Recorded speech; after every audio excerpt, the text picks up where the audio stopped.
Okay, guys. So what are we going to look at today? Let's see.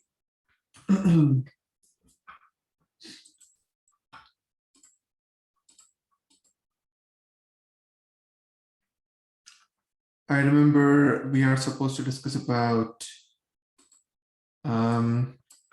constructors in today's class.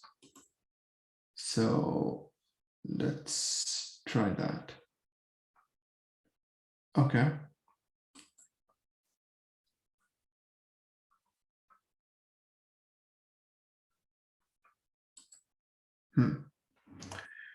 So we're going to talk about a lot of Java concepts, which are very, very important. So let's see. Okay, this is a basic if-else statement, a switch case statement. Okay, all right. So let me quickly create the project over here, Java class 4.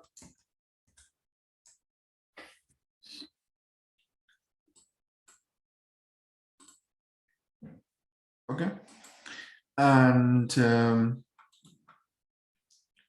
package test Java.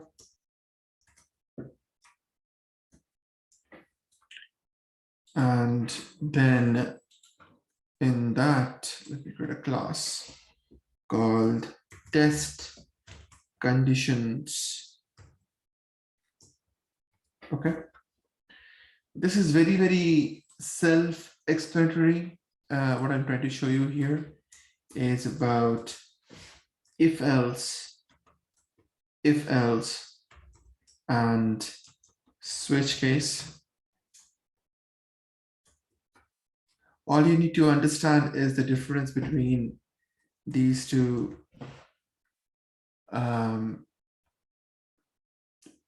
tools, ideally.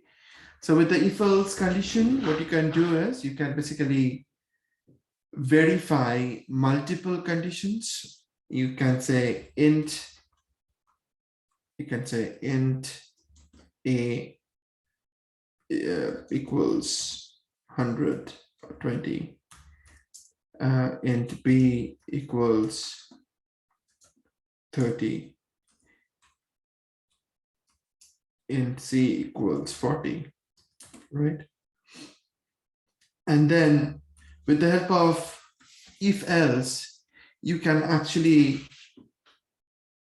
check the difference between all these numbers and figure it out which one is the greatest. All I'm trying to say here is that in if else block, it is not a lot of people say if loop is not a loop, it's a block. So if you can go like this, if a greater than b, you see, I can, this is one condition, you know that, right? This greater than sign is a conditional operator, right? So if I can actually check this condition, which is condition A, and then I can also say and b a greater than c, a greater than c, then you want to perform some operation. So this is an if block. Okay, this is one of the if block, right? The question can come that, can I keep only this if block, or do I have to always have an else block? No, you don't need an else block always. You can just get away with if block if you have a particular condition. For example, there is a statement here, sysout. I am out of if else, if else block, right? And then you can have a sysout statement saying A A is greatest. If it is greater than both B and C, then A is greatest. Now you see, this condition will anyway execute. If these two conditions are satisfied, then it will execute this line as well as this line.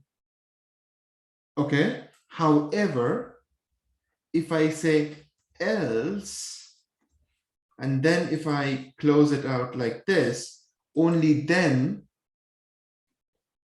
this line will execute and not this line if this condition is not satisfied.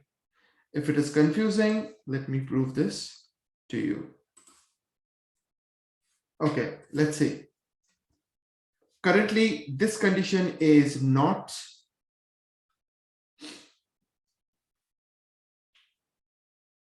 true, right? If I run this program, you will see me printing this line of code. Okay. Right. Now let us make this condition true. Let us make this condition as true. How can I do that? I can just make this as 40. I'll make this as 20. Okay. I'm making this condition as true now. Correct. Now let's see what happens. If I run it, you will see me printing both the blocks because this condition is not dependent on if condition or else condition. Now you see I'm enabling the else block. As soon as I did that, this line is now wrapped inside the else block, meaning only the first line will be executed, not the second one. This proves that the if block can exist on its own. However, a else block cannot. You see, I'm getting an error right now. There are two different types of error that you have to always understand. One is called as compile time error. Another one is called runtime error. Okay. If you're writing some syntax incorrect, okay, it can be caught just during the compile time. Eclipse is the IDE which can understand the compile time error, which can warn you about incorrect syntaxes. So this is an incorrect syntax. It is telling you clearly, it's not telling you ideally because here. Syntax error on token else, correct? It doesn't understand how else can stay on its own. So it can tell you that right now. So compile time error is thrown to you. However, there is also something called as runtime error. I'm just sidetracking from our current discussion. Okay. At this stage, both of these conditions are this whole syntax looks fine. At this stage, this whole statement, this whole program looks fine. There is no error whatsoever. You can execute this, and it says A is greatest. Simple as that. Right? A is greatest. Now, let me show you what is a runtime error. It is, I'm just sidetracking, okay? I'm trying to, okay, A is greatest, right? So what I'll do is in this if section itself, I'm going to try to print out something more. And in this printout, I want to say that I want to divide A by 0. A by 0 right now during compile time is not giving me any error. But can we divide a number with a 0? We cannot. Hence, if I run this program, you can see clearly this line was executed, which is why you are seeing this. And the next line, it throws me an exception saying arithmetic exception, divide by 0 is not possible. So that's a runtime error or exception. Two different type of exception, always two different type of errors you will be facing, and you must be understanding it. You must be understanding the difference and act accordingly, right? So obviously this is a wrong statement. I'm going to delete that. All right, so this is a if-else statement, a simple if-else statement. Now you can have a if-else statement where you are testing multiple conditions even in the else situation. If you add another if statement like so, this is called if-else, sorry, this is called nested if-else. All right, so you see I have an if block, and then I have an else if block, and then I can, in the else if block, I can say if B is greater than C. Let me put two conditions in a bracket. B is greater than C, and B is greater than A, then A is, sorry, B is greatest. Let's go and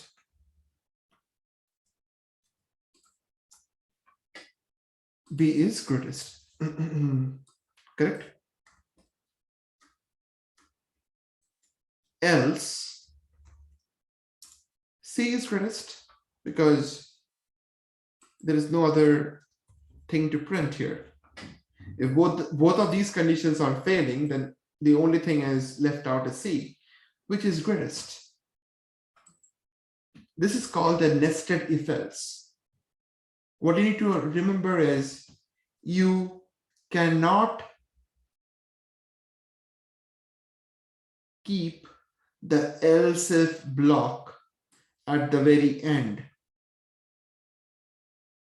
If there is an else in between, meaning you cannot say something like this, you cannot say else, and then you cannot say else if. See, it doesn't go like that. Right? That's the incorrect syntax. Just make it else if. Again, this else is not mandate. You can have a statement just like this. If, else if, and that's it.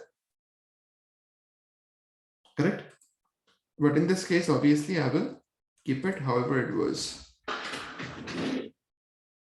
This is a if-else statement. Okay? Nested if-else. Now I'm talking about switch case. Switch case is another way to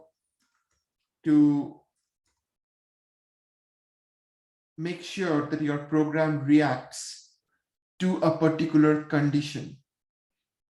How do I mean by that? So you can say string,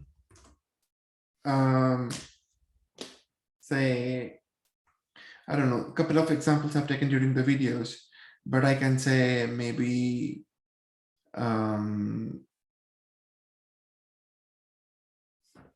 string weather or string season, okay? And you can give the season is summer, right? And then you can have a case, sorry, switch. In the switch, you are evaluating different values of this variable, and then you're reacting to it. If else and switch case are two different things altogether. In if else, you can you can check multiple conditions. You can see I'm checking this condition and this condition and even more. Okay. Switch case doesn't work like that. In switch case, you can just evaluate one condition at a time. You're just trying to check the variations of this variable season. So switch season, correct? Dot to lowercase. I'm converting them to lowercase so that now I can check it under multiple cases. Case 1, summer. Case 2, winter.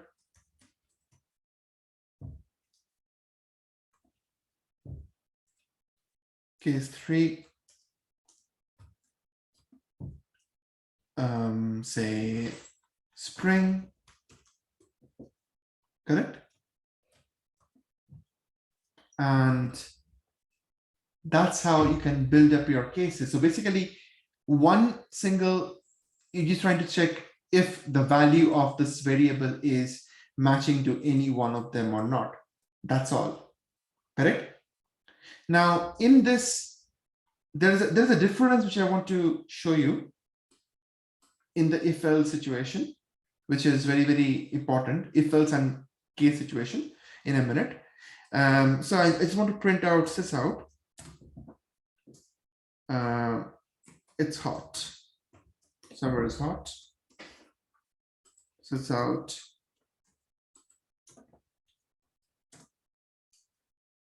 It's cold.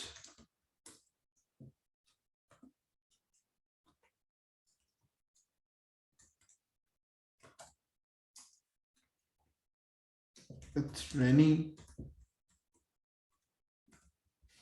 Correct? Now, the point is that there is a difference which you need to understand between these two guys, the way it executes from the back end, okay? Which is very important for you to realize. Let me print out, let me run this program. Obviously, it prints out A is greatest. At the same time, it printed out all three values. Why is that? Because I missed to provide a statement here called as break statement. What happens is, okay, let me come to that in a minute. What I'll do is I'll put a breakpoint in line number 25. All right. And also I will make sure that I do some changes in the if else, meaning I will just simply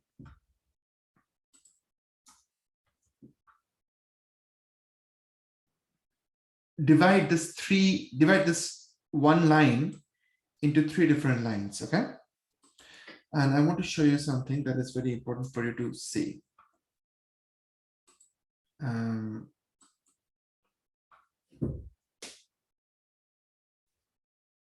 I don't remember whether I have shown this to you, this break or not, but let me try it. Okay, I'm putting a breakpoint over here, and I'm also putting a breakpoint over here. Line number 16, line number 18. So basically what I'm doing is each and every of these conditions, I'm trying to put them in two different lines. That's all I'm doing, nothing more than that. Oh, okay. So now 40 is greatest. Cool. I have the condition called and, right? If I go and trigger the debug, you will see that I'm paused in line number 12. Now this condition is getting checked. A is greater than B or not. Certainly it is. Now, if this condition is true, then it is also checking the next condition if it is true. You understand? If this is true, and if this is also true, then it makes sense to go inside line number 15 to print out. Meaning, I'm trying to show you that it is evaluating both the conditions. Correct? And then it prints out the value. Simple? Now let's just try to manipulate that. I'll say A is greater than B. So I'll make this as 20, and I'll make this as 40, right? Let's see what happens. A is greater than B, is it? It's not, correct? Let's try. A is greater than B, is it true? It's not. You see the difference, what it will do? It will take me directly to line number 16 instead of line number 14. Do you see that? Why? Because if this condition fails, there is no point in checking this condition at all. Right? And it came to this line number, 16 line number. Now this line number is getting evaluated to see whether B is greater than C or not. Is it? It's not anyway. Meaning there is no way to check, no need to check this line. So I can directly land in here and I can say C is greater. You see that? So if you break it down, your code, the way I'm breaking it, you will see that it is very, very logical. There's nothing coming out of thin air. It's very, very logical. Okay.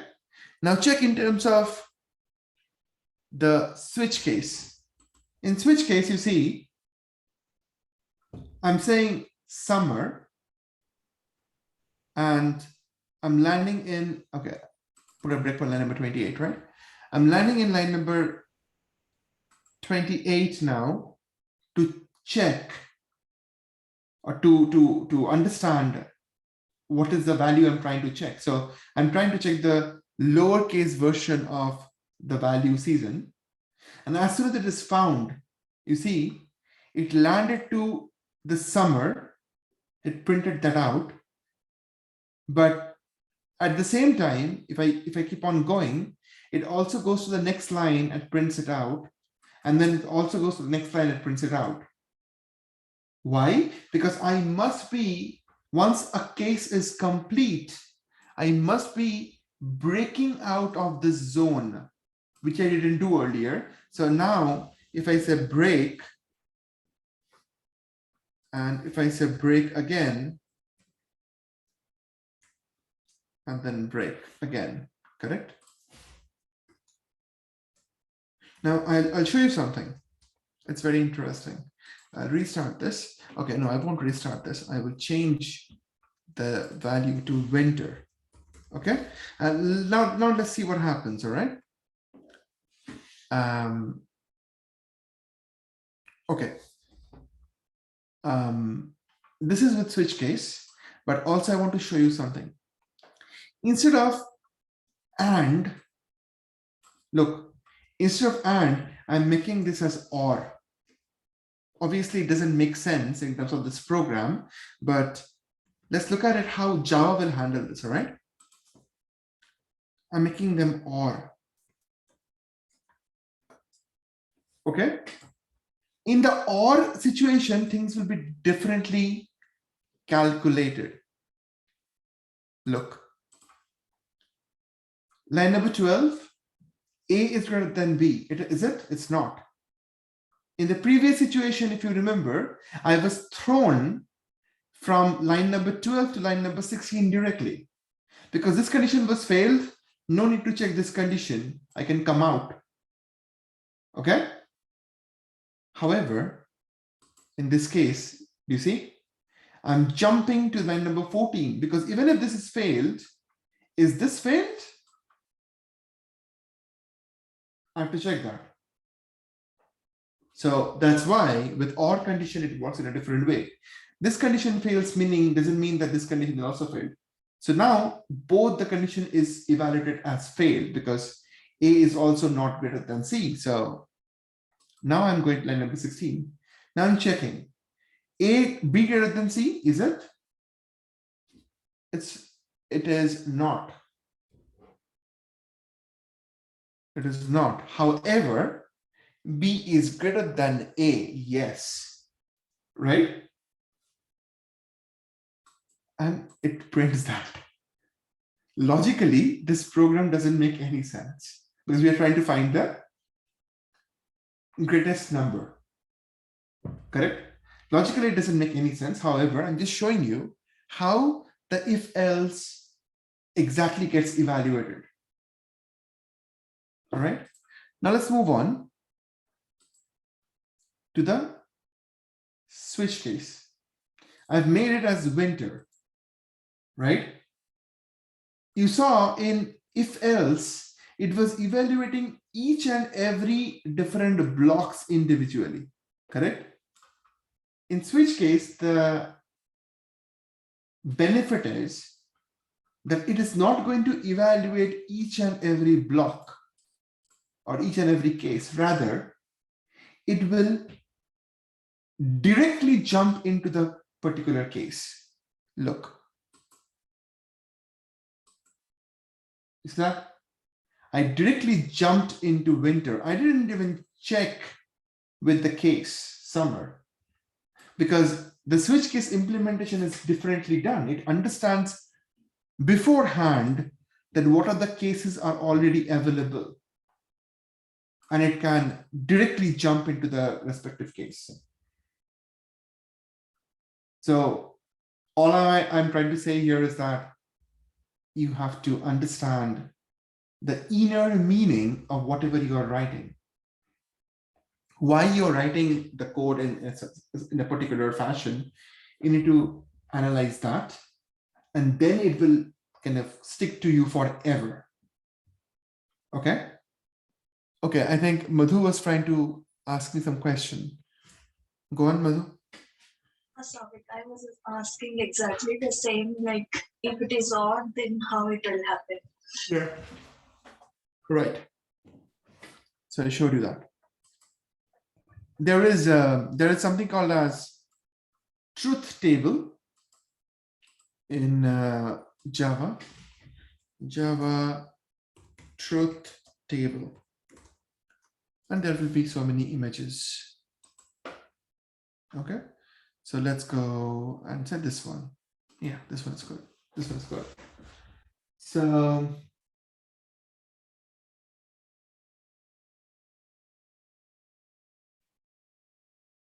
okay, so yeah, so there are two conditions, true and true. Both of the condition is true, so it is true. Okay, and or, in case of or, also it is true, correct? True and false. This is true, this is false. So this will result to, when you say and, this will result to the value as false, but this will result to the value as true, or value will be true.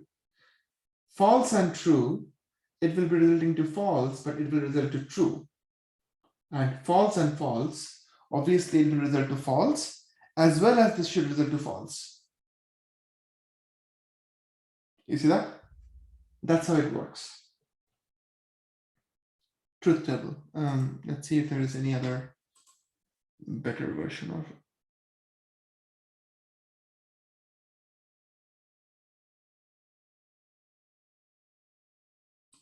Sorry. Okay. So truth table is, that's how it is defined. Okay. What else I can show you? Okay, that's the difference between if-else and switch case. Now let's talk about the next thing, which is very important as well. It's called access specifier. There are 4 different kind of access specifier that you will be learning: private, default, protected, and public. let me talk about public. So if an entity in Java is defined as a public,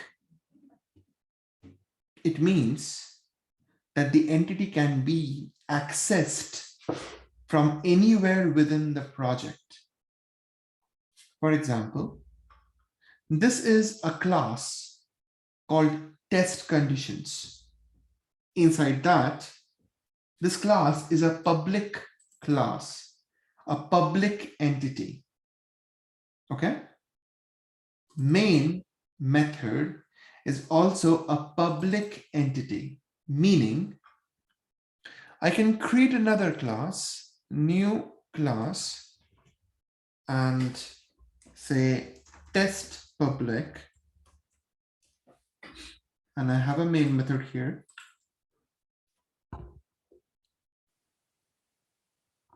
So test public is also a public class.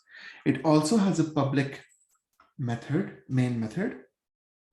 However,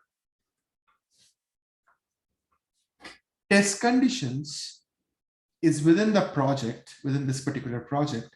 I can actually call this class, I can execute this main program from the test public program, from the test public class. I can execute this main method from the test public method class. How? I can just say,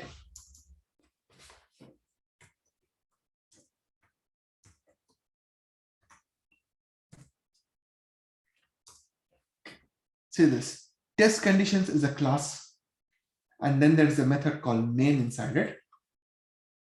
And I am able to call this method. I'm able to access this method from a different class altogether. So if I run this now, I get the printout as B is printed and it's called.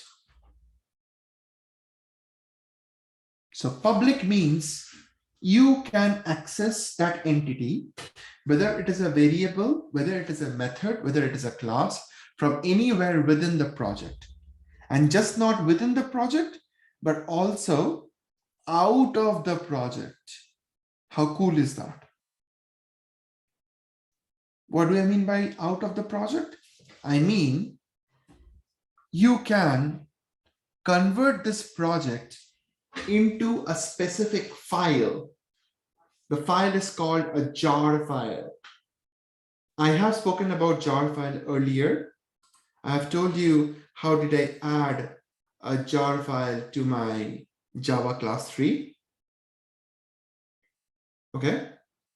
You can as well create your own jar file. If you are developing a project like this and you want to give this project to someone, there are multiple ways to do that. One of the way could be jar file.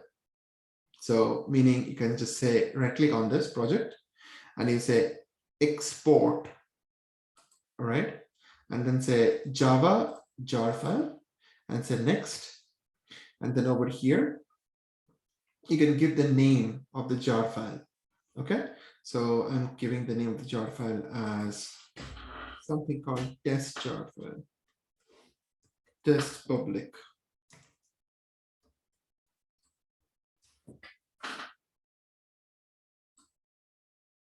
I'll keep this inside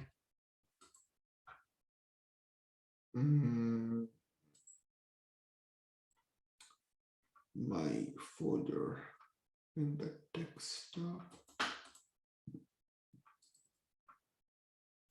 All right. So I'm going to keep this folder over here as a finish. I created a jar file, and now this jar file that I created, I will attach this jar file to this project, Java class 3 project. How can I do that? Right click, properties, Java build path. In the class path, say add external jars, and just point to the respective jar file under Wisdom QA and test public. Apply and close. right? That's all I did. Now let's test if this class can be accessed there or not.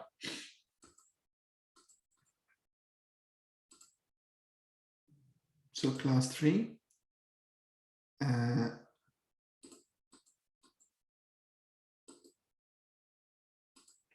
test class. Let me create a new class here to set this public.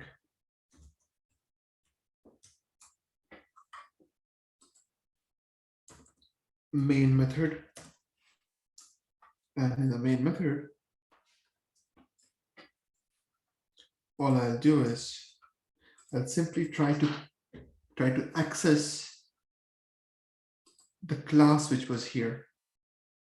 Okay, I want to show you something. When I created the jar file, right, from this class, if you look inside that file, this testpublic.jar, there is this package called test Java. If you open this up, you can see these are all now class files, meaning these are all now compiled Java files, which become a class file, right? So I told you earlier that multiple class files can be compressed or attached to become one jar file, right? So that's what I'm trying to show you. So now I can just go and say here, the test conditions dot main. See that? This class is not even a part of the current project. You can see this class is coming from a package called test Java. Test Java package is not even there in this whole project, correct? But still I'm able to access it. That's why the import statement is important. Import statement is letting you know that where this class is actually coming from.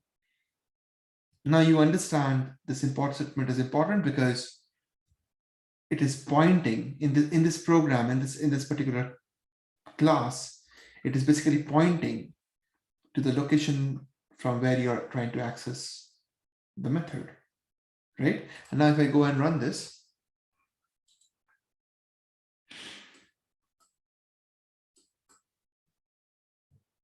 same output, right? Which proves public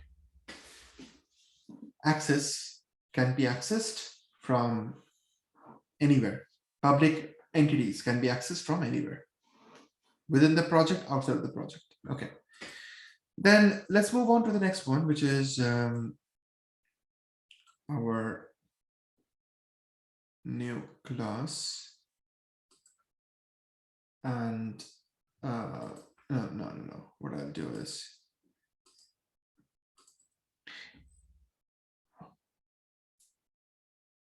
okay. No, let me create a new class. Or you know what? Let me try to copy this whole package, okay, in this project, okay, and then I'll remove this guy. So I have student, I have this guy here, school registration, and I have registration class, correct? Now, if you remember, I made all these values as private. Because I made them private, what happened now is that in the student class, also I have a student name. You can see that when you create the object of Richard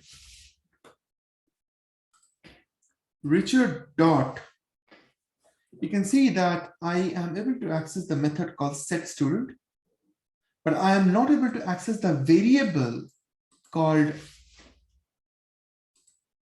student name because it's private. Private variables are accessible only within that particular class and the methods of that particular class. You can see I have two of these methods and they can access this variable, no problem. However, this method, this variable cannot be accessed by anybody else. Any entity, if you are putting it as private, it is locked within that particular class. Nobody will be able to access it. That is private. Okay. Now let's try to make something as default. What is default? So if you don't provide any specific access specifier, then by default, it is a default access. So what's the difference then? Let's look into the student. Instead of private, I'll just make it as default by removing that access. It is not public, it is not protected, it's default. Default. Now by having default here, any entity, if they're having default, I will be able to access them from out of the class. No problem. Let's see. So school registration, Richard dot set, sorry, student name equals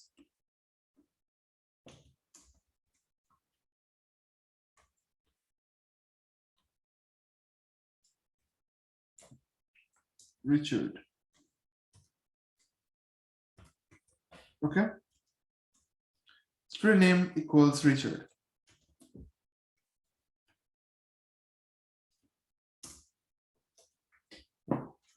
It's a default variable. I can access student name, which is perfectly fine, no problem at all good. Okay. But there's a catch. The catch is this class, the student class, and from the class where I'm trying to access the variable or the entity. So school registration class, I am trying to access the entity called student name. And this entity student name is a part of student class. So both of these classes are under the same package. If I just change the package location or the class location, meaning if I make the student class go away from the test class to test Java, just like that, drag and drop, immediately this guy will throw me an exception or a compile time error saying student name field is not visible. So what does it say? It says that if you are trying to deal with a default entity, then the location in which the default entity is residing and the class from where you are trying to access that entity, both should be under the same package. And if you don't do that, then it will throw you an error. Correct? So that's the catch there. If I bring it back, then all good. I've explained three different access specifier: public, protected, public, private, and default. I'll talk about protected, but until I have to first finish inheritance concept, and then I'll talk about protected, which will make sense. Do you have any questions with access specifier? Yes, no? Just give me a thumbs up if it's all okay. All right, very good. That's perfect. Good. Now that we have this here, Let's move on to the, sorry, not this, here. Okay, so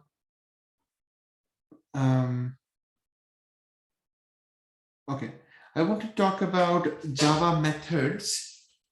Can you guys tell me if you have understood my video about Java methods? I need this class to be interactive, so please answer me if you understood about Java methods. What are methods for? Why do I need a method? How can I use a method? And what are different types of methods we have? It will be good. I understand it, but I would Mhm. like you to explain it. Okay. Cheers.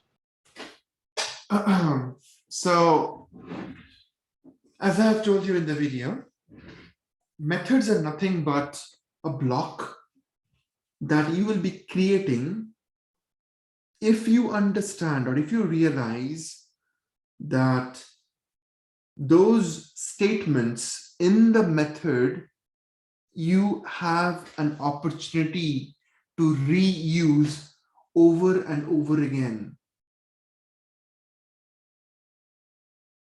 So basically, method is helping you out to create a reusability of your code.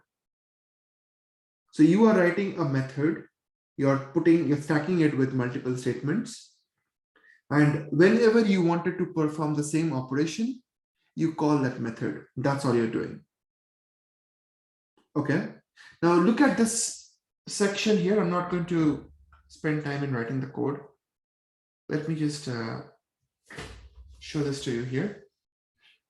Look over here on the right hand side. I have three different methods called as add, just add two numbers, add two numbers by arguments, and return sum of all numbers. Okay. So there are three different type of methods that we can ideally have.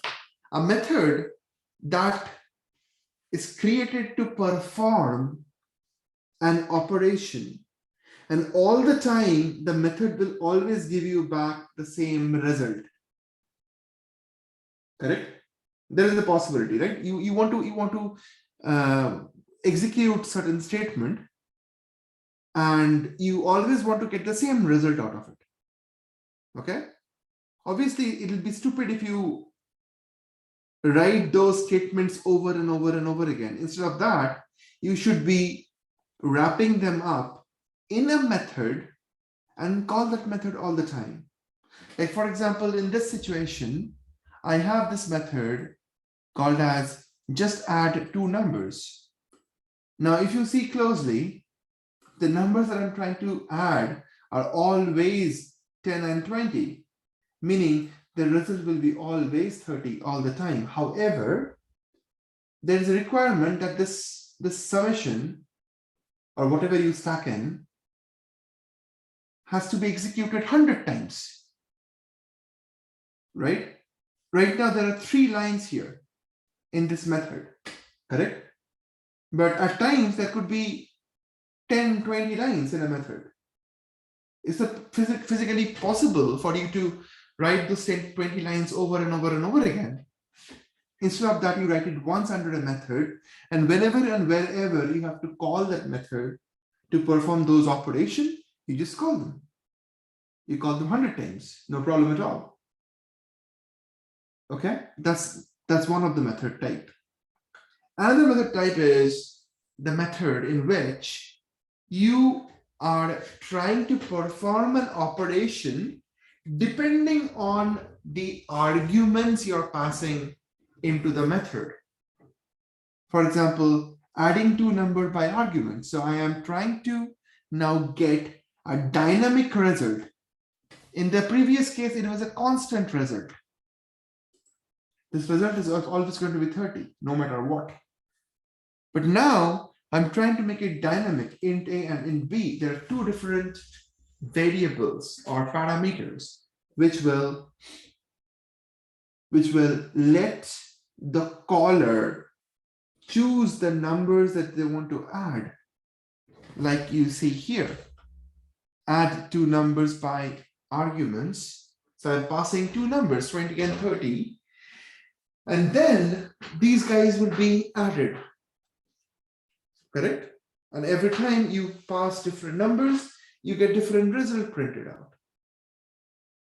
That's the another method type where you are allowed to get a dynamic result.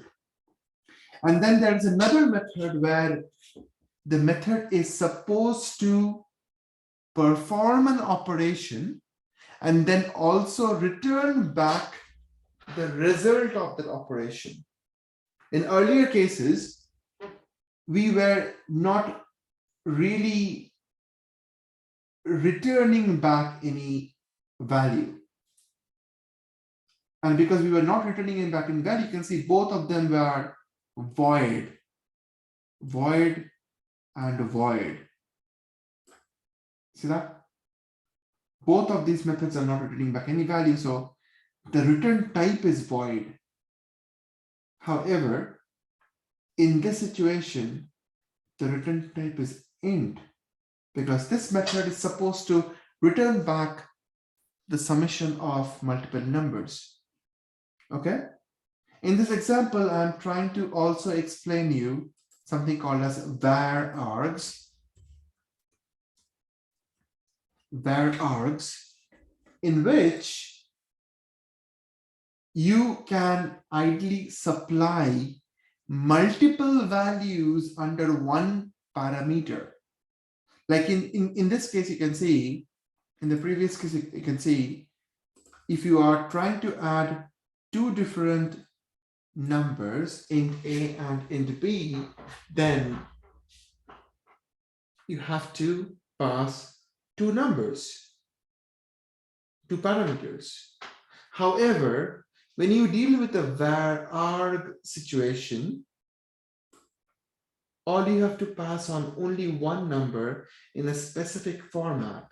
The format looks like int ... nums, or string ...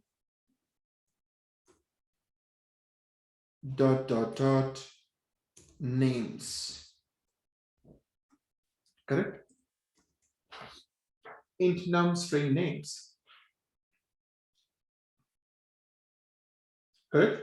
Now, by doing this, you are using just one parameter. However, now you can supply multiple values, like I did here. Return sum of all nums. And I'm passing so many values, right? So there's a small explanation to this summation that I did here.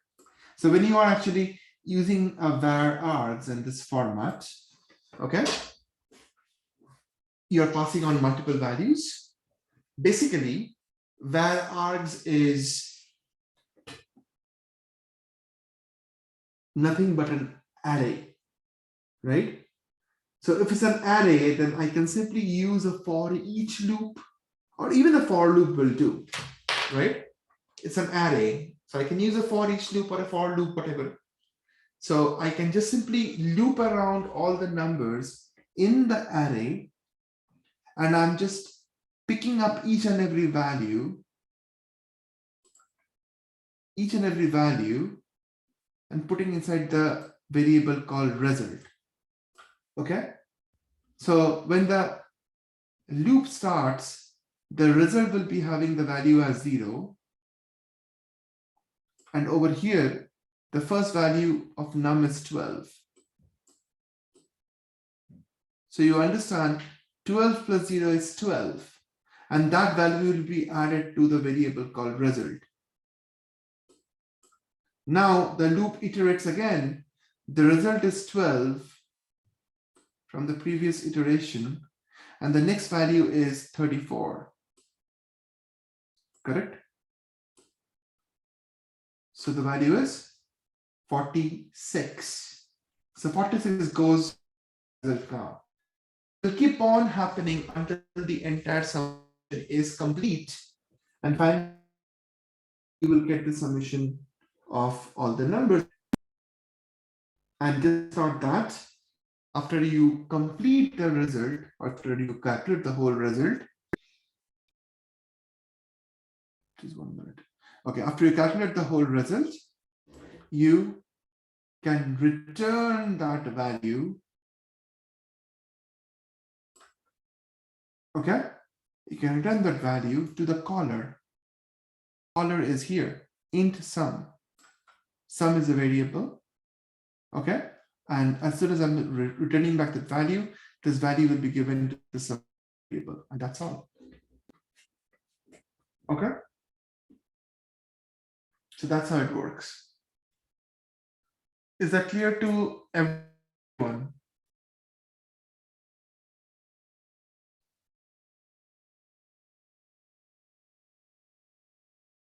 Ben, do you have a question? That's clear. That's clear. Thank you. Okay, good stuff. Sorry, can you do an example? So then, like, oh, sorry, thank you. An example where perhaps this is called like somewhere else within a program, because from what I understand, is once you write a method, so for instance, the first one, just add 2 numbers, we can then call that from like a different part of the program. yeah, that's why I'm saying you that Yeah, this is the main method here, right? Mm-hmm. And from the main method, I am able to call the first method, the second method, and the third method. In first 2 methods, when I call them, the printout will be executed from the respective method itself. Okay, but for the third instance, there is no printout statement. You can see that. However, it is just returning the value of the summation. So it returns the value, which is then accepted inside the sum variable. And then in next line, I am printing that value. You understand? I'm just trying to show you that depending on your requirement, either you can execute your method individually, or you can create a method that will compute value and then send that value back to you, and then you can use it however you want to. Make sense? Understood. Okay, good. Very good. So that is that. Let's move on to the next part. All right. So this is where we start with a very important concept, guys. And it's called inheritance. Talking about inheritance, you need to understand that inheritance concept comes from parent-child relationship. Keep this in mind. Why am I saying this? Because a lot of people understands that inheritance helps you to access one entity from the another entity. However, they don't actually understand what is the inner meaning of it.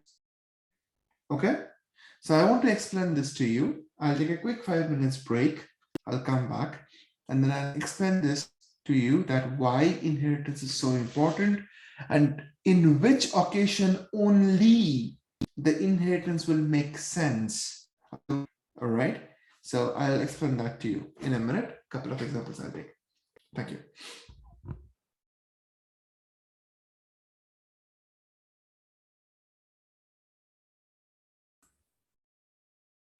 All right, so we are trying to understand about a very important concept called inheritance. All right, so let's try to get back to the project. I am creating a new package and name this as test inheritance. And this package, I'm creating a class. Let's name this class as a car class. Okay. A car can have two different attributes and properties. All right. A car can have multiple different attributes and properties. Attributes, instance, private. I'll make them as private. I don't want anyone else to really work with them. So I'm making it as private. I'll give a string brand private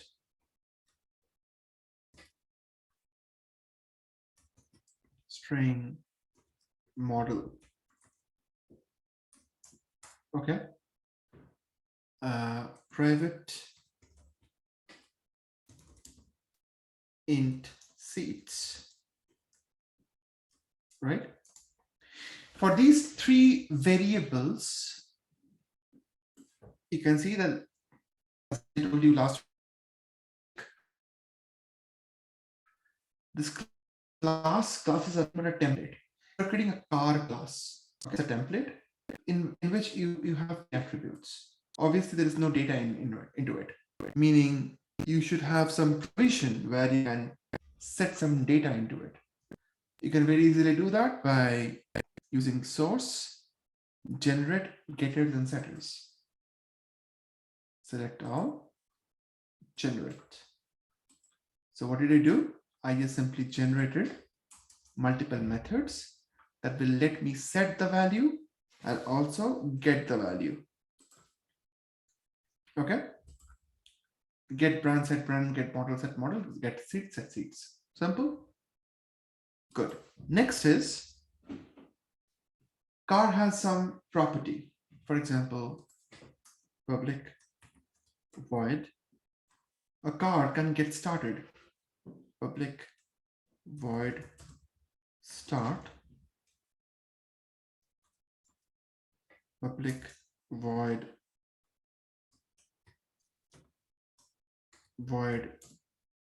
stop.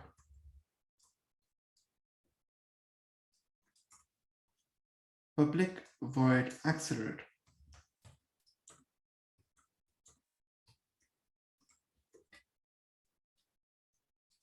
Correct.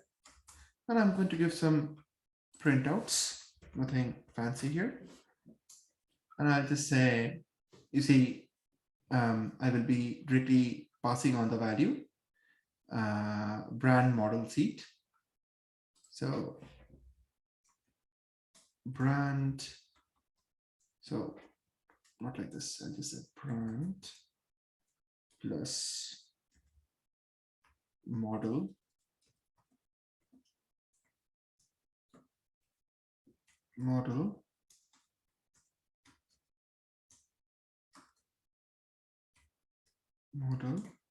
plus seats, right? And I'll just say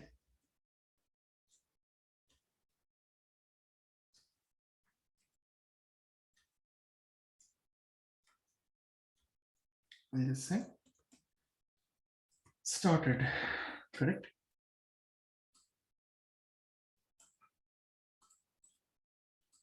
Stopped and accelerating. Correct? This is my simple template of car. Cool? Meaning, from our previous week discussion, I can go and I can say test cars, public main method. In this, I can use the car template and I can create hundreds of actual cars, meaning I can say car Mercedes equals new car. No problem at all. I can say Merc dot set brand Mercedes, and I can say Merc dot set model class E, and I can say Merc dot set seats. I can give 5-seater. Merc dot start. Sorry. Start Merc dot stop. Stop. Stop. And Merc dot accelerate. Correct? Similarly, I go and I can say Audi.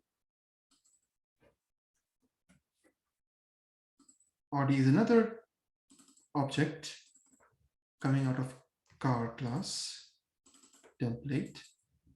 And this is Audi. This is A3 or A5. It's 4-seater maybe, I don't know.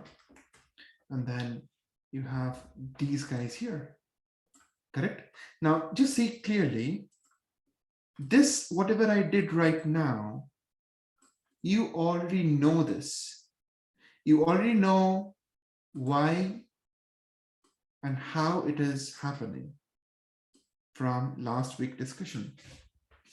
I've told you that you can create a template. So car is a template, and from which I'm creating objects which will actually hold the data. Right? If I go and run this, you know the result. You know the result very well.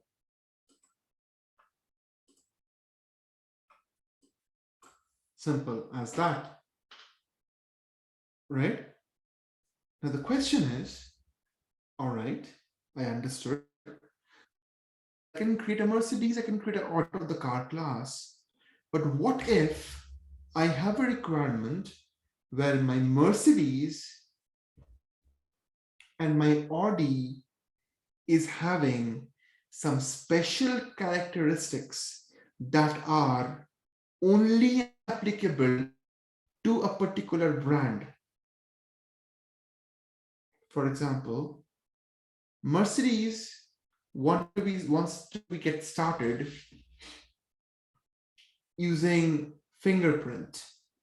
You come near to the car, there's a fingerprint scanner, you put your fingerprint there, it unlocks the car, it starts the car in neutral. Right? Audi, on the other hand, it doesn't have the fingerprint scanner starting. However, it has a property where it can probably use nitro boost while accelerating. But accelerating, it uses nitro boost. These are specific characteristics for a particular situation, for a particular brand. With my current setup that I'm showing this to you, it is absolutely not possible for me to provide special characteristics to a special object, because you understand how template works. In a template, you define something and you reuse the template over and over again. Nothing changes within the template. Just that data changes, right? Nothing more changes in the template. It's the same template. But for you right now, the requirement is different. you want to provide special characteristics to certain objects. So if that's the case, then how you can do it? You can do the help of inheritance. How? Because you can then now create a parent-child relationship. Meaning what? Meaning you have a car class. The car class is having only 3 attributes: a brand, a model, a seat. Correct? However, brand, model, seats. Correct? However, for Mercedes and for Audi, we need to have more attributes or more characteristics.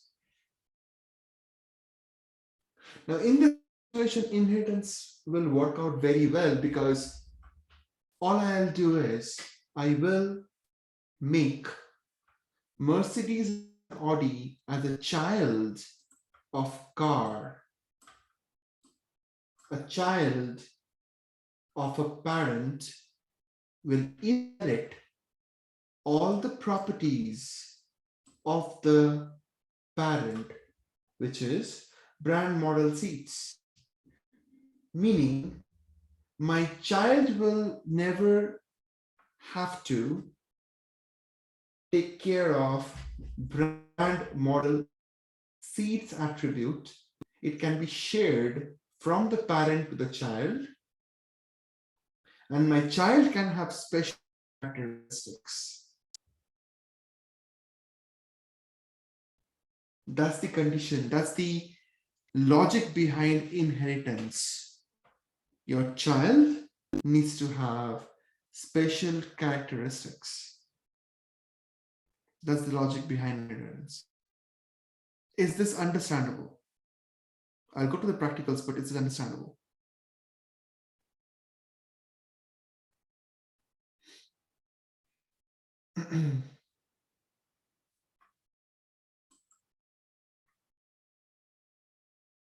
Okay. All right. Look at the practical now. I'm gonna create 2 classes named as Mercedes and Audi.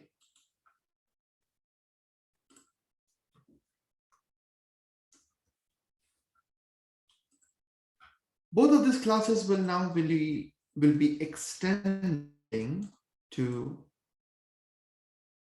car. Audi extends to car. Mercedes extends to car. With the keyword extends, you are creating the parent-child relationship.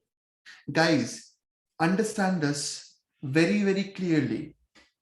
I'm showing you that how you can access components from one class to the other class. Okay, obviously inheritance is the answer, but it doesn't mean that for every such requirement you will use inheritance.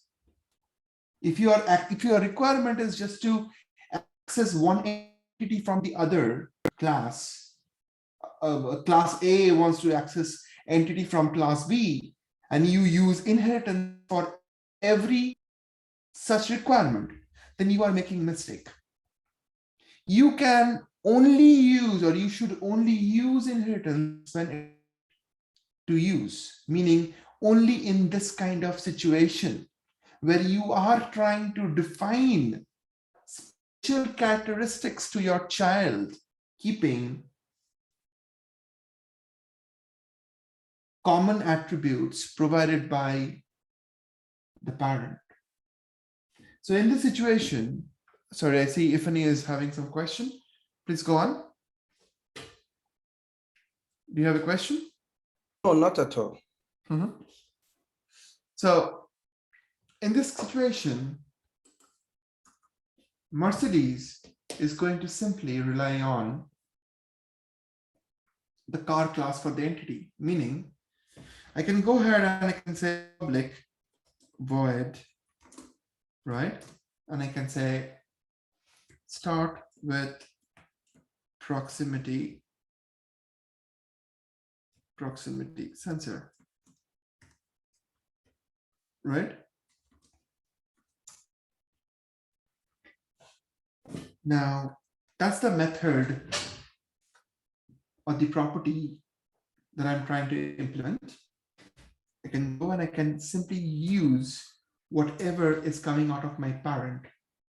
I can access brand. I can access model.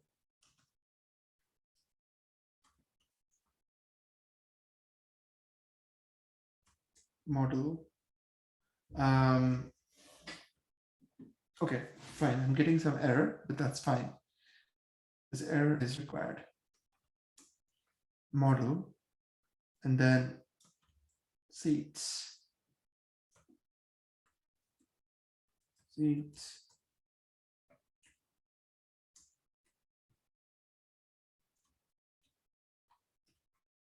Starting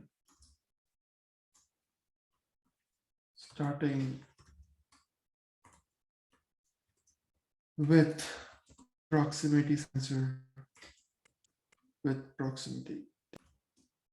Sorry, my bad. It's not proximity, it's fingerprint scanner. It's fingerprint sensor. Fingerprint sensor.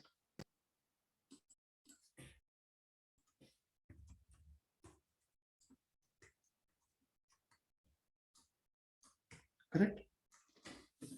You see, when I'm trying to access these three attributes from my parent class, I am having a problem. What's the problem? The problem is model and seats are private attributes. If it's a private attribute, even the child will not be able to access.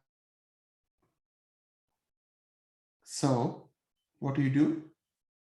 You make them protected.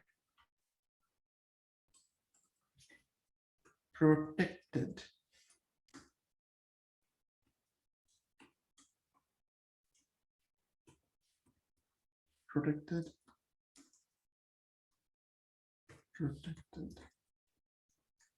Okay. The child is able to access the entity protected. This is one option. Or you can just simply make them private as it was earlier. And then the methods that you see here, right? And all these guys, you can, no. You have this method called get brand, right? Get brand can be called as well, meaning over here, say get brand. Get brand is a method, which is a public method, and it is the method from the parent class. Now you see, because this get brand method of the parent class, I'm not using any object of the parent class to access this method. I can directly access this because Mercedes is a child class. Correct? So I can directly access a parent class, parent method without any problem. Private elements I will not be able to access, but public elements I can access directly without the access of any object of car class. So get brand, get model, and get seats.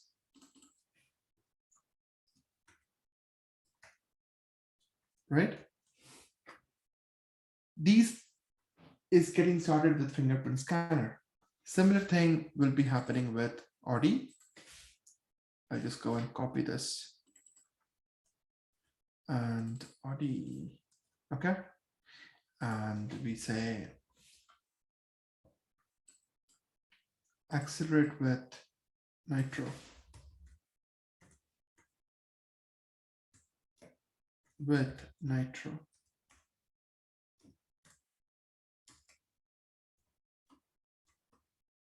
Nitro. Okay. Accelerating with nitro.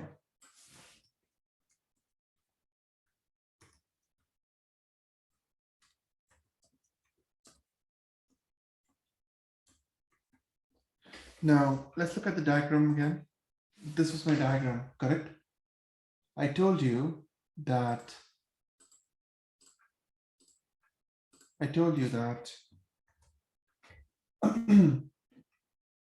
Mercedes and Audi is a child class. It's getting extended coming from the car class. Brand, model, and seats can be accessible by Mercedes and Audi. And these two guys are having special characteristics, both of them. Correct? Now, you will see some situations. For example, let's go and close all. Let me open up test cars class. All right. The method that I have in Mercedes is having name called start with fingerprint sensor, and the other one is accelerate with nitro boost. These are two of my methods. Test car, I can go and say Mercedes dot. Can you see something? Can you see that when I say Mercedes dot, I'm not able to access the method called start with fingerprint sensor. Do you see that? It's not there. It's not there. Right? I have start, accelerate, I have stop, everything, but I don't have the specific method that I created for Mercedes. Similarly, for Audi as well, I don't have that method. I don't have the method for nitro boost.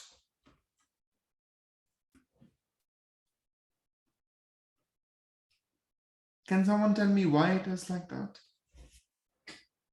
Why can't I see those methods? Is it because it's a parent class? Very good. Because the object that I'm showing you right now, the Mercedes and the Audi, they are derived, that are created from the parent class. In the parent class, there is no access to the Audi method or Mercedes specific method. However, if I go and create an object of Mercedes class itself, so Mercedes Merc A equals new Mercedes. If I do something like this, and then if I say Merc A dot, now see something. You have the access to accelerate. You have the access to start, stop, and also the method start with fingerprint sensor. It's possible, right? That a car can be started with multiple options. So it is obviously accessing the start method that is coming from the car class, and also it is accessing its own method called start with fingerprint sensor. Right? Same for Audi. Audi A3 I'll give new Audi, and then A3 dot accelerate with, accelerate is there, and accelerate with nitro is also there. You see that? Now, in this exact situation, if you in future, if you find a situation like this, that's the situation where you want to really go and work with inheritance. Otherwise, it doesn't make sense. Accessing an entity from one class to the other class, if that's your requirement, then this is not the right solution. There are multiple ways you can do that. But if this is your situation where you want to add specific properties to your subclass or child class, then this makes sense. Any questions?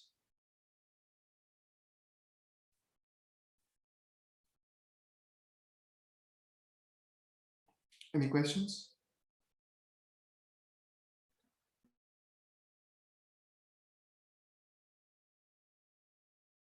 Okay. Good stuff. There are a few different types of inheritance we have that you must be understanding. One is called single inheritance, where you have these two classes, class B and class A. Class B is extending to class A, period, finished.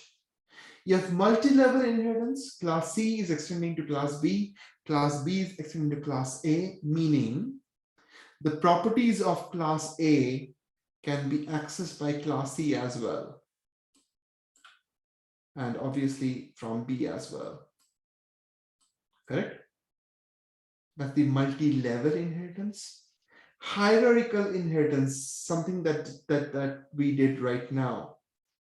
Mercedes, Audi, and car, right? Which is right now. So these are the three different inheritance which are permissible. However, other two are not permissible using the keyword that I showed you today called extends. Extends keyword cannot fetch you this strategy or this option. What do I mean by that? I'm saying there is one child class and there are multiple parent class. You cannot achieve that with extends keyword. Or you have one child class, two parent class, and then two parent classes going to one parent class again. You cannot do that with extends keyword. Okay, you can do that with something else that we will be learning later on. But for now, this is what is permissible in terms of inheritance. Okay, let's move on. Just with this concept of inheritance, there are so many other concepts which are lying around, and we have to understand all of them slowly. Okay, let's move on to the next one. Okay, that was it. Let's move on to the class 9.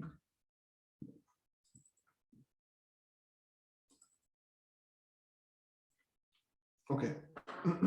So if I may, just a very quick question on the multi-level inheritance. Yeah.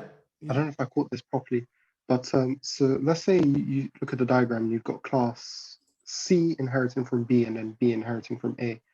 Class C can't inherit from A directly, right?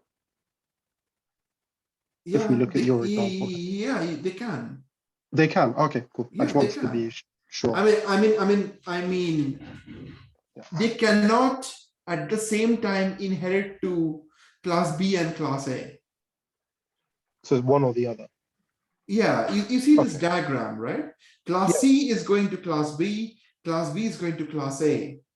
But class C cannot accept, like this is what I'm showing you, right?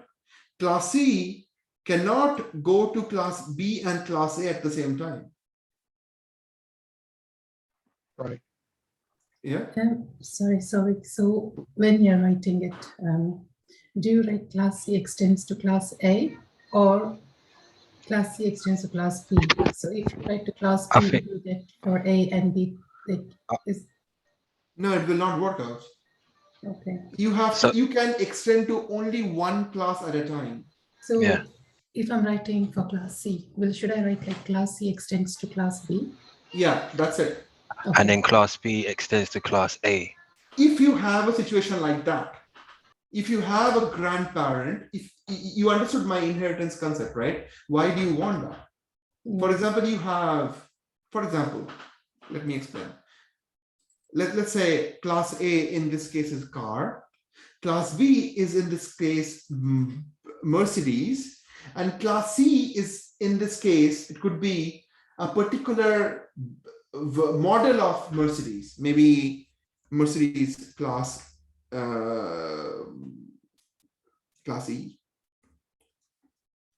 or class E, yeah. Okay, or maybe 350, 350, that's a model, I believe, right? So you see now, right? It makes sense to have this kind of structure, because 350 as a model can have some specific properties that you can define for 350 only.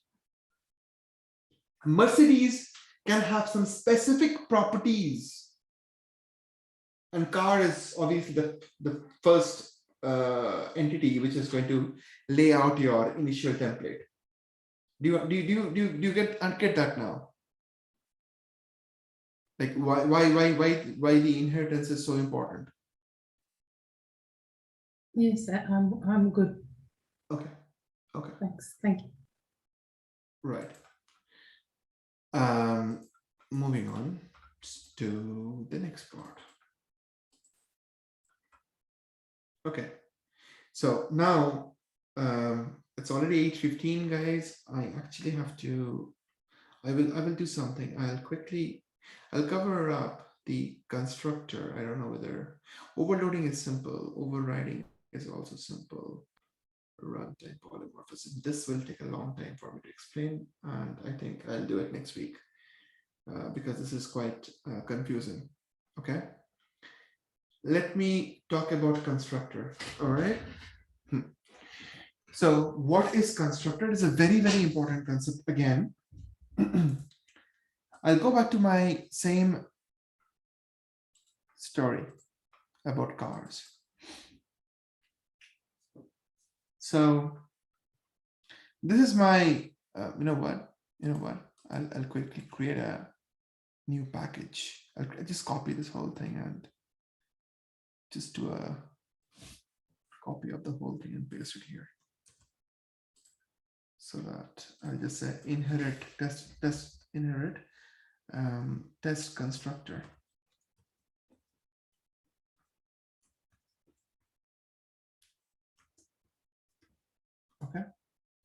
Okay. Now in the test constructor, things will be a little different. In the car class, let's remove stuff. Let's remove things like brand, set model, set seats. I removed them, number 1. Okay. Why did I remove only set?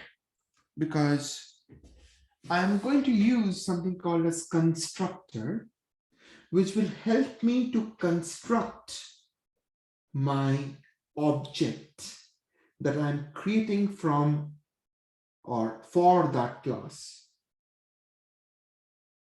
I'm trying to construct the object for that class. How do I create an object? You know that very well.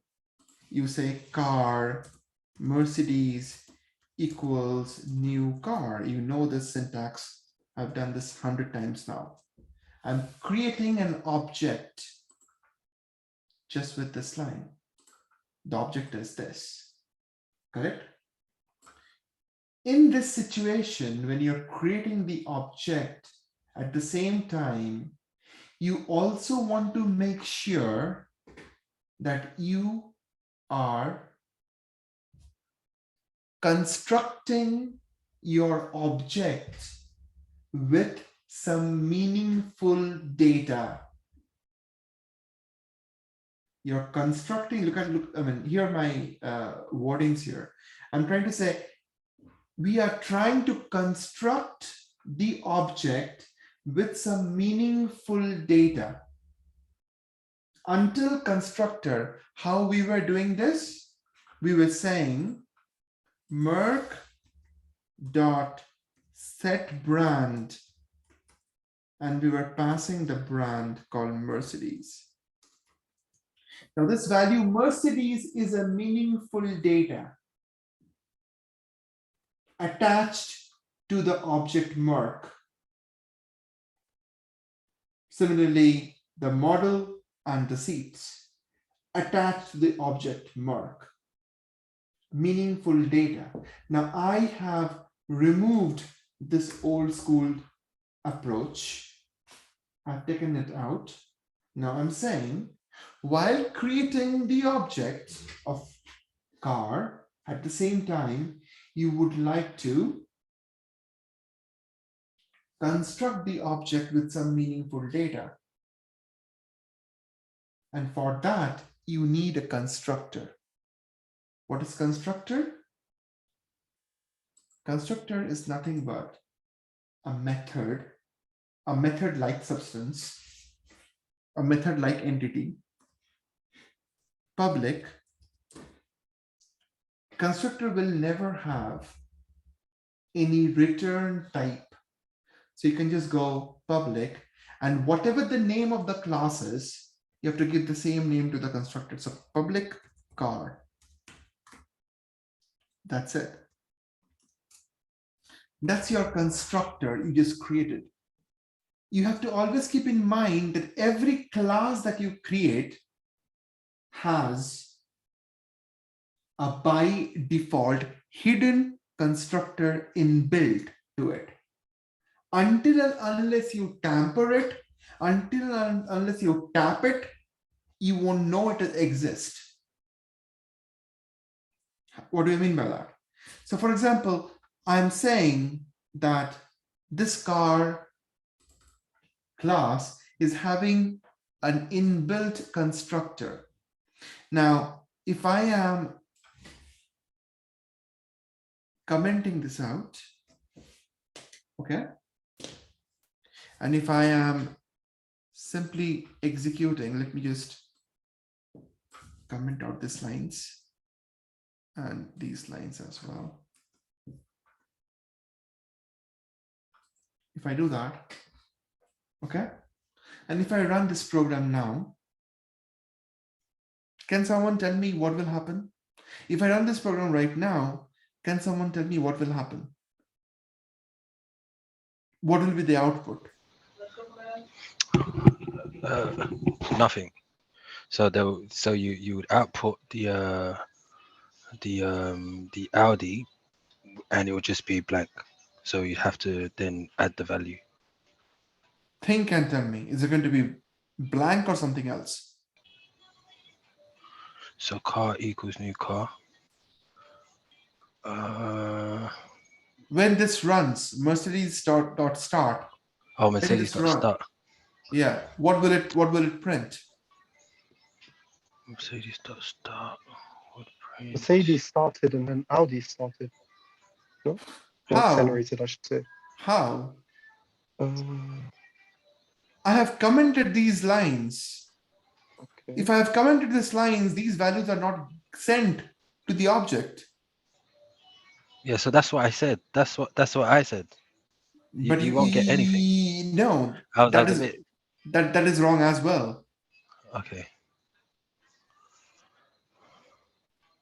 What is the default value? Null. So you get null, right? Okay. So you get the answer as a null. Okay. And Okay. zero. Yes. So I was kind of right, but it was null instead. So, Yeah. No, you should say null. Okay. Right? Null and empty are two different things. Null and blank or nothing are two different things. Sure. So you see, because it was zero, because seats are zero, there is no seat given to it. So it is saying zero because that's a default value given to it. Right? So at this stage, I'm not passing any value to the car object. Okay, and you see, now what I'll do is I will simply add the constructor over here. Okay, as I'm saying, every class is already having a default constructor, meaning exactly like this, exactly the syntax is there, but it is hidden. Now, if you want to make sure, if you want to perform any action within a default constructor, you would add that statement within the default constructor. Suppose you want to perform an option or action called this is a default constructor.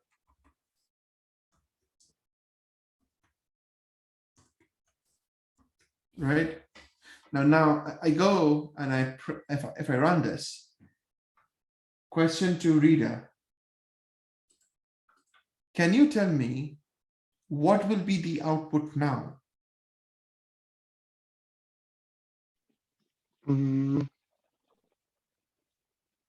Think and tell me.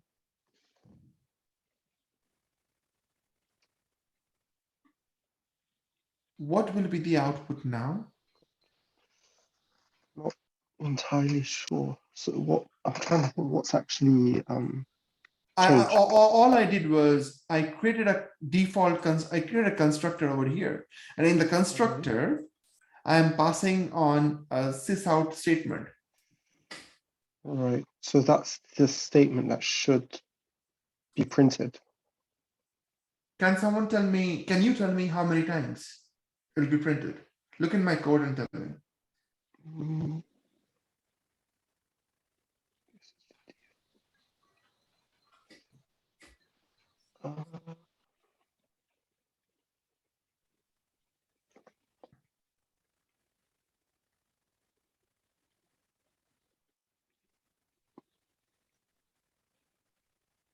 Yeah, Not sure. print 2 times. Sorry. 2 times. Yeah, could be wrong. It will print 4 times. Okay. Why I'm saying 4 times? Ifni, can you tell me why I'm saying 4 times? Yeah, why I say 4 times? Because start and stop is part of the car objects only for both Audi and the Mercedes. Start and stop is part of the car class. But there is accelerate as well. So if that's the case, then it should print 6 times. Not only 6 times, you should print. You've got 4 different objects. Exactly. Very good. Very, very good. That's what I want to hear, right? Because there are 4 objects. Car, Mercedes, and Audi. Because Audi and Mercedes is a part of car because they are extending to car. It will be printed 4 times. Run this. Look. Here. 1, 2, 3, 4. Do you see that? Obviously, for others, it's null because I have stopped providing any value. So it's null. I understand that. But for these guys, it is 4 times. Is it making sense? Fola? Nikki, is it making sense? Yeah. Right? So what's the point? The point here is constructor is nothing but a block. Okay? That gets executed when you create an object. Period. Constructor is a block that gets automatically called or executed when you are creating an object. Now, This is a default constructor, correct? You can create parameterized constructor as well. What do I mean? I mean, you can write something like this, public car, and then you can pass on parameters. So my motive is to set the values inside these variables when I'm creating the object of the car. So I would do string brand, string model, int seats. Correct? I am creating another constructor. This constructor is there, already there, okay? And then I'm creating another constructor. Idea is, I want to use this constructor in order to pass the values inside these variables. How do I do that? I use this dot brand equals brand. I'll tell you what I mean by this keyword. This dot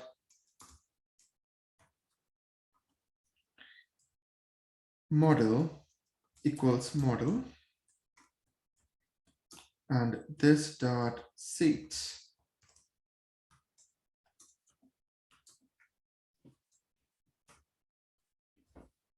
correct?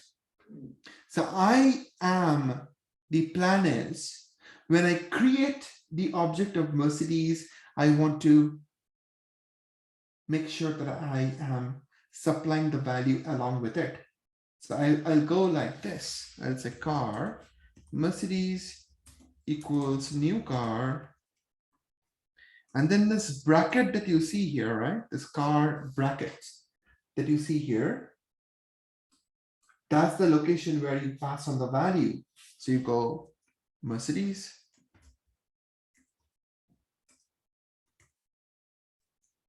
right? You go model plus E, and you go seats 5. Do you understand that? You are creating the object at the same time you're passing the value, which will then sit over here, okay, via the constructor. Is this understandable? Yes, no?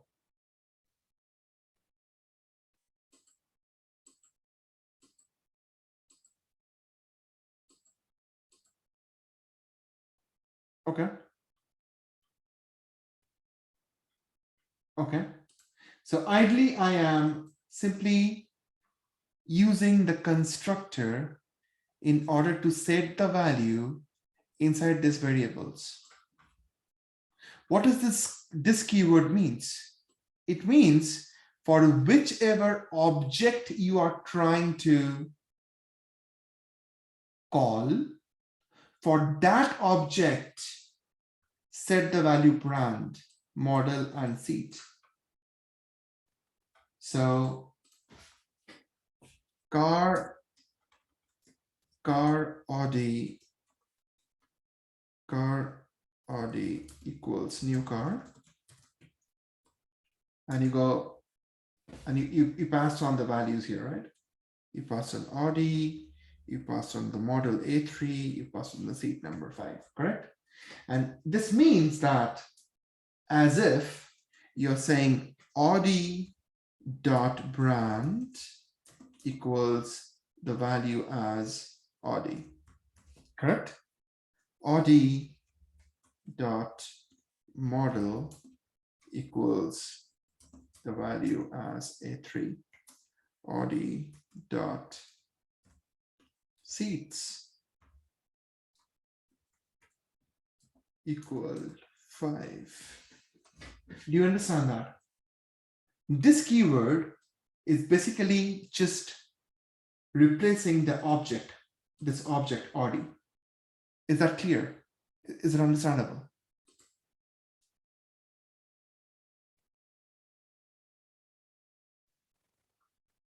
Madhu, I'm not really hearing anything from you today.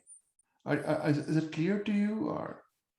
Yeah, so Okay, good. So that is basically constructor. Okay, now look at the situation. If you have a parameterized constructor only in the class, I mean, you can have multiple constructors in the class. Your motive is same. You want to construct the object of the class with some meaningful data. That's all your object is. Now, you can keep multiple constructors here, all right? However, if you have only a parameterized constructor and not a default constructor, you see I removed it, you will see that it will complain. What it will complain? Look in here. I told you that every class, every class is having a default hidden constructor, correct? However, if we add a parameterized constructor,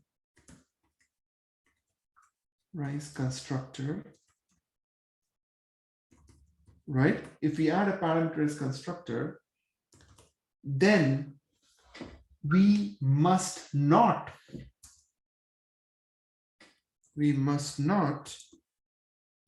try to create the object of the class using default constructor. You understand that? If we add a parameterized constructor only, then we must not try to create the object of the class using default constructor, like the way I'm trying to do it now, and it throws error straight on my face saying the constructor car is undefined. Even though it is a hidden constructor and default constructor, because there's a parameterized constructor in the place, it is not allowing me. This can be handled if. Can I ask a question? Yeah, go on. So if we use the constructed parameters, No, and no. You should say parameterized constructor. parameterized constructors. If we use the Yeah. parameterized constructors Yeah. and the default constructors, right, Yeah. together, Yeah. then let's say we come. This error won't be there. Yeah, okay, but then does that then add to the parameterized constructor when you use the default, when you declare the default in here, in this class? If I was to call the default one, could I add to the parameter? Is that how it works? The parameterized constructor. Okay, so I think I'm getting a question. So basically, you're trying to understand that if I'm adding the parameters over here, Yeah. will it call the parameters constructor or not, right? No, so yeah, so if I've got it here and it's constructed, so let's say the new car, and I've already constructed it in the core class, then and I've got a default method as well. I've got a default parameter as well. Could I use that default parameter to add to the constructed parameter? Does that make sense? The parameterized construct. I don't know the you know. Oh, okay. Do you understand? I know what you're saying. So basically, you're Yeah. trying to say if I have like public, an array list, like an array list no, kind of thing. wait a minute. So are you saying that can we call this constructor from this constructor? Are you saying that? So what I'm saying is the parameterized constructors, if I Yeah, use that parameterized constructors yeah. and inside my method, I also have a default constructor. Let's say No, you're not able to explain me. A method cannot have a constructor. A method cannot have a constructor. a class, Because- Okay, a class is having a constructor. This Yeah, is it's one got of the both. constructor. Yeah, It's both got of both. them. So Okay, it's got the parameterized constructor and it's got the default constructor, okay, right? Now yeah. let's say I go to another class and I call the parameterized constructor, right? Like the way I'm doing right now. So I'm saying, Yeah, wait a minute, let me do it. So I'm saying Mercedes, I'll say model,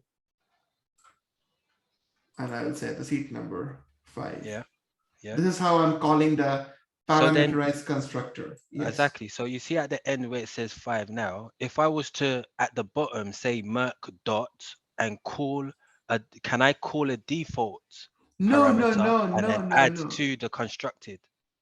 No. Does that make sense? Okay. Are you trying to call the constructor using the object mark? Yes, Or you're trying I'm trying to call the default constructor using the object Merc and then no, add to the it won't work. Okay, okay. no. Constructor is only being called in this line. That's Okay. it. So you see here, you're calling a parameterized constructor. Okay, let me show you what I mean by that. What I'll do is I'll comment this out. No, let me not comment this out. Let me actually provide it. Audi A3 and 4. Okay. That's it, right? Now, let me show you something.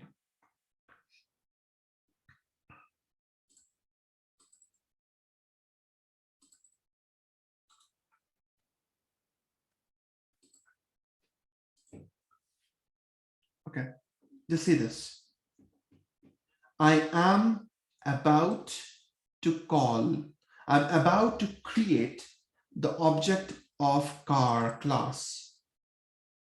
Is that understandable? Yes, no? Yeah. Okay. Now, if I am going inside the constructor of car class, how can I go? You can hold your control or command in your keyboard and click on the entity. You see open declaration. If you click on that, it takes you to the constructor. Now, here I put a breakpoint, and if I just play my button again, you see that I am sent from this line to this line over here. All right. And this is where I am constructing my object with these 3 values. All right. Now, if I am again going back to the line number 13, look into the object. The object mark is now having the value Mercedes, classy, and the seat. How is it possible? It was possible because I made a call to the parameterized constructor in which I passed on these 3 values. And that's how those values are stored in the object mark. Is that clear to everyone? Yeah, I got that. Now, depending on your parameter numbers or depending on your parameters, the call will be landing to the respective constructor. For example, if I have a default constructor like this, and if I say this dot brand equals no brand. Just see this, all right? No brand. This dot model equals no model.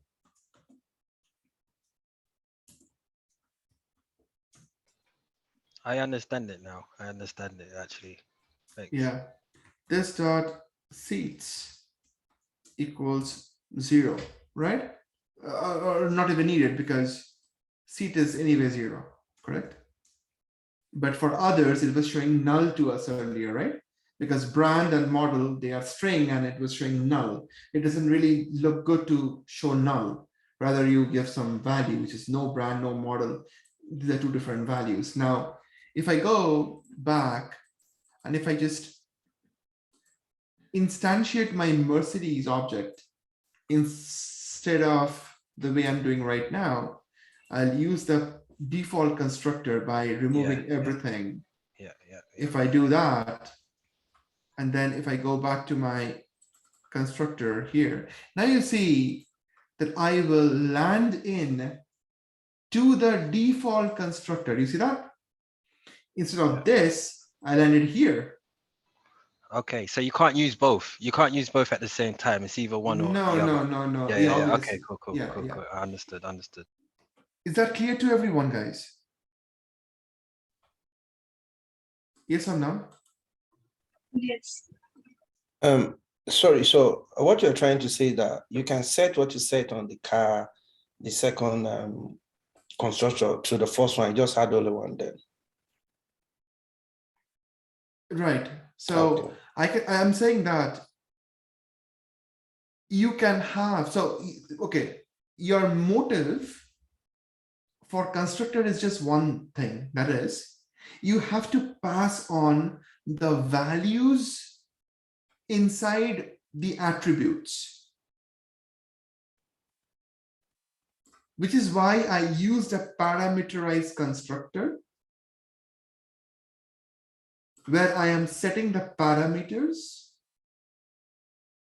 When I'm constructing the object of Mercedes, I'm passing the values which are then sent or set to these attributes. Now, depending on the parameter, whether I have parameter or I don't have parameter, depending on that situation, your constructor will be called. Like in this case now, I am pointing to an empty bracket. Look at this guy very clearly. You see, car, empty bracket. It means default constructor. Meaning, if I am creating an object with a default constructor, I will land in to this location.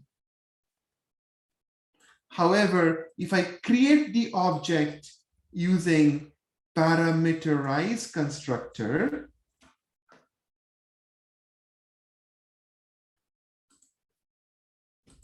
if I'm creating the object with a parameterized constructor, then obviously I will land into the parameterized zone. Is that clear, Ifni? Yeah, quite clear. Fola, what about you? Are you clear with that? Sorry, man, I'm not able to hear you. I see you have turned on your mic, but I can't hear you. Can you give me a chat, please?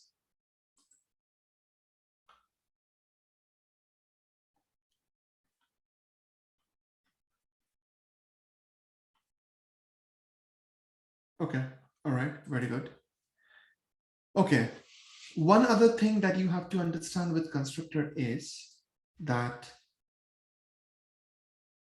your constructor, if you're having a default, if you're having a parameterized constructor, okay,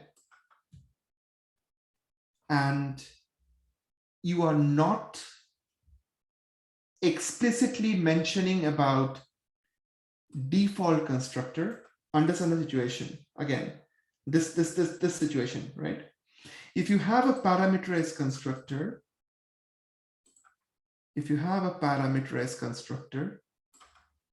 okay, and if you don't explicitly mention a default constructor, then when you try to create an object with the default constructor, you will not be allowed to do that. Let me prove this. I'm commenting this section out. See, there is no problem whatsoever. However, if I am trying to create the object of the car class with the default constructor now, it creates a problem saying the constructor car with the empty brackets is undefined. Is that understandable? Yes or no? Yeah. Okay. So in this occasion, you have to analyze that do you really care to have a default constructor? I don't think it is needed at all. So meaning you can simply remove the default constructor, and by doing so, you are actually forcing your users, you're forcing whoever will use your car class to actually pass on the data while constructing the object of car. You understand that? You are kind of creating a rule now that whoever wants to use the car class, they will also have to make sure that they construct it properly. Otherwise, it will not run properly. You see how you can enforce some ideas. Is this clear? Understandable?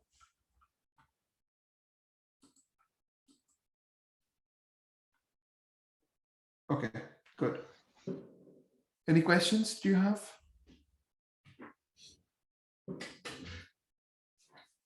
Okay, good. So I think that's where I'm going to stop my class because there are a few more things I wanted to discuss, which was overriding and overloading and polymorphism.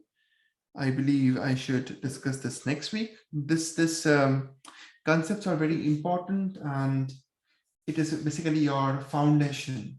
This will take you a long way and I don't want to rush, so I'm keeping things slower, okay?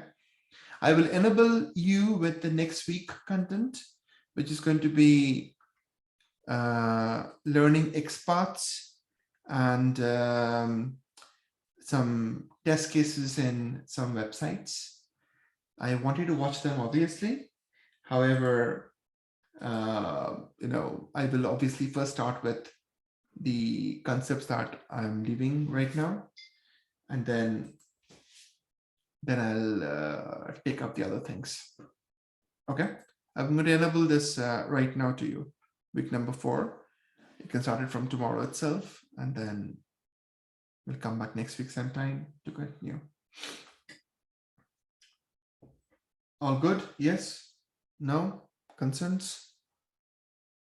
All good, guys? All good, thanks.